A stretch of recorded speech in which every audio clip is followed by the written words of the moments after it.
And away they go. Give them a chance to settle fully into stride from the 1800-meter mark. Bo Carla was one of the first ones to respond. Flirty Dancers also up there in a handy position.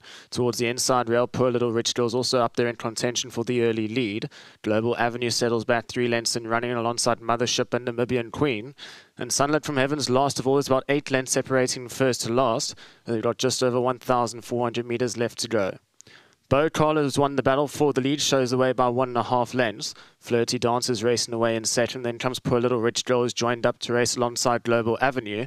Further back in running to Mothership, that's racing about 5 or 6 lengths off the early speed. 2 lengths further back to Namibian Queen, who's won from last, and Sunlit from Heaven is last of all, racing about 8 lengths off the pace. They've got 1,000 meters left to go. Bo Carla is still in front, but now that lead has now moved down to half a length as Global Avenues on the improve on the outside of runners. Then comes Flirty Dancer, who's back on the inside rail in third. On the outside is Namibian Queen, and fourth completes the quartet for now. Poorlittlerichgirl middle division, about 3 lengths off the early pace. No real pace on as they go through the turn. Further back in running to Sunlit from Heaven, who's won from last, and Mothership is content to bide her time at the back end of the field. Still about 8 lengths separating first to last with just on 700 meters left to go. Bo Carla still in front, no real change in the order as of yet. Global Avenue is starting to creep closer with every single stride. Then comes Flirty Dancer, battle on the inside rail in third. Namibian Queen already getting pushed down for a run. Poorlittlerichgirl moves towards the middle outside of the track with Sunlit from Heaven. And Mothership has about 5 lengths to make up as they're at top of the straight. With 350 meters left to go, they spread right across the track. Down towards the inside, Global Avenue with Poorlittlerichgirl, Bo Carla. Deeper out, Mothership's also starting to move into contention. But it's Poorlittlerichgirl with 200 meters left to go in front. Mothership's out the pack chasing. It's Poorlittlerichgirl, who now drifts towards the inside and starting to quicken up smartly. And Poorlittlerichgirl is going to be too good for them here. Mothership into second, then came Global Avenue into third. Sunlit from Heaven in fourth, followed by Bo Carla, Flirty Dancer, and Namibian Queen. The winner in the Hollywood bet sorts down the center of your screen. The yellow sorts with the purple stars. Lillian Cotworth just pushing her out into the closing stage. As you can see on the outside, Mothership trying to close in that gap. But number 2, Poorlittlerichgirl, the Dynasty filly out of a trippy mare bred up by Ridgemont Highlands, is too good for them here in the opening leg of today's Pick 6. And it's number 2, Poorlittlerichgirl, the winner for race number 4.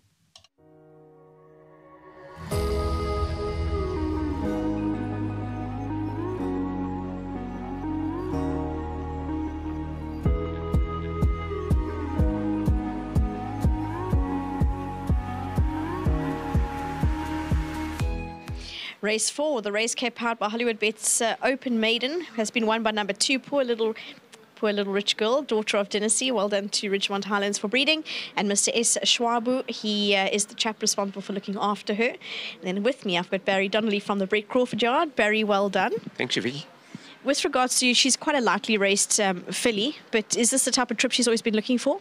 Yes, I think this is what she's been looking for, and clearly she enjoyed it. With regards to the training going into this race, have you managed to have any tracks? Yes, we have. You know, we managed to do work on Monday, and then there was probably Tuesday, Wednesday, Thursday where the tracks weren't at their best. But it wasn't like we didn't do anything. The horses still did work, light work. And then after that we worked again on Friday, Saturday. So it's not like she's an unfit filly or anything. But she obviously relished the distance, and she obviously relished the going. With regards to where to from here, she looks like a filly that's maybe a cut above the rest. Look, yes, she's got the breeding, and she does show potential. We leave the planning up to Brett. Very well done for the win. Yes, thanks. Well done to Hollywood and to Anthony Del Peche, and well done to Ridgemont Highlands and to my team. There you go. Well done, Barry. Thanks. Louis is standing in the wings. He was the jockey aboard Poorlittlerichgirl, and well done for the win. Thank you, Vicky. With regard, I have to ask, I'm sorry, I know you've been asked this many times today, how is the track now that you went for the first time around the turn? I don't think there's much change, Vicky. It's heavy, and that's you know, the matter of the fact. You know, it's raining. It's not like daylight, so jockeys should expect that it's going to be heavy, and the more we race, the more it's going to get chopped up. But as long as it stays consistent, I think we can finish the meeting. I think that's what we're all trying to ask, is is the course sort of, are the horses going through it comfortably without pecking or faltering? That's sort of the gist of what we're trying to find out. No, sure. I mean, down the straight we've been racing, and I've been racing coming from behind them where other horses have raced already, and not one of my horses has faltered. So I think it's quite good in that sense. And obviously the first race around the turn now, where I was comfortable. I pulled out on top of the straight and I went. It's heavy everywhere, and it's just consistent. I think we just get up, bite the bullets, and just finish the meeting. Unless we have more rain, of course, then that will be another problem. But before that, if we don't have any more rain, I think we should just focus on finishing the meeting. I think with regards to focusing on something that's filly, looked quite nice in her winning stride. Does she give you a good feel?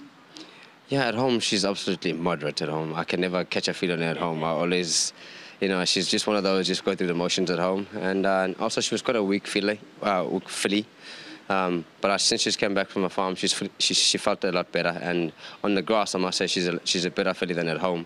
And on today's win, she enjoyed the distance. It could be the going as well, but the distance was perfect for her. The further we were going, the more comfortable she was getting underneath me. And when I pulled her out, it was instant. I mean, for a filly she's just quick enough like that and heavy going like this, you must put that in consideration. So I think she's going upper division. So we'll just see how she goes from strength to strength. Oh, well done for the win. Thank you, Vicky, and just well done to Hollywood, Anthony Dalpatch and everybody else, and obviously well done to our team, and well done to the breeders, Richmond Highlands as well. There you go. Lou said it all. Well done. Thank you. We've got Jackson standing in the wings with representing Hollywood Syndicate, nominee Anthony Dalpatch. Jackson, well done for the win. Thanks very much. When the rain started falling, we were like, are we going to do very well in this race? But then Louis really surprised us, and you can see how he was dominating throughout the race. We also thank Crawford for training our little rich girl horse to run to its best. And this is why, even if it's raining and cold, we still stand out victorious at the end of the day. So race 4 stood out for us, and we're very happy to have a winner on that race. Jackson, I know that you always come with a lot of enthusiasm, and it's lovely to have you all lead in. I saw the other part of the Hollywood team were here to lead in the winner. How is that feeling leading her in? It feels very good. It feels very good, especially when you see your horse winning and you have to pull it, you have to walk with it through to the podium. It feels very nice. And we as Hollywood Bets will always keep on doing our best, and that's why we're enthusiastic each and every day. Thanks, Jackson. Well done. Have a nice day today, man. Yeah, well done to Jackson. As he said, always enthusiastic, and he definitely is, as well as the balance of the team representing the Hollywood Syndicate today. Well done to them being the owners and Richmond Highlands breeding. And number 2, Poorlittlerichgirl, daughter of Dynasty. I think she's just a filly that's finding her feet, and thankfully won a lovely race today.